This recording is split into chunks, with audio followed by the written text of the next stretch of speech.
அம்மாச்சி வைத்தியம். இன்று பீட்ரூட் துவையல் செய்வது எப்படி? அதற்கு முன் லைக் பண்ணுங்கள், ஷேர் பண்ணுங்கள், சப்ஸ்கிரைப் பண்ணுங்கள். வாங்க வீடியோ கொடுக்கலாம். முதல்ல ஒரு பீட்ரூட்டு நல்லா ஒரு கையளவு இந்த சைஸு எடுத்துக்கோங்க.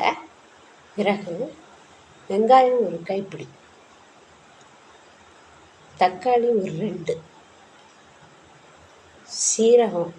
ஜீரகம் ஒரு டீஸ்பூன், பூண்டு 4 பல்லு, மிளகாய் ஒரு 4.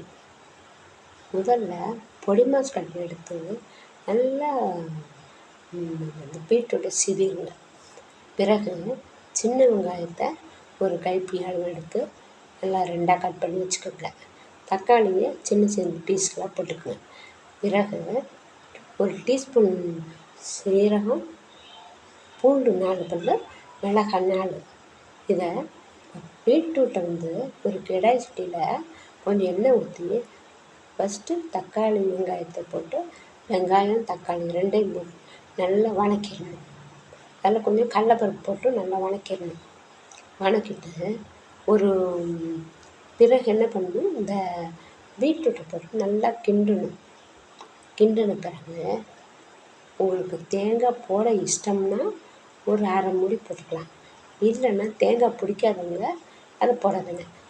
ஒரு நெல்லிக்காய் சைஸு புளி எடுத்து மிக்சியில் போட்டு அந்த பீட்ரூட்டு வதக்கி வச்ச வெங்காயம் தக்காளி, இந்த ஒரு டீஸ்பூன் ஜீரகம், பிறகு பூண்டு 4 பல்லு, மிளகாய் 4, இதெல்லாம் போட்டு மிக்சியில் போட்டு நல்லா அடிச்சிடணும்.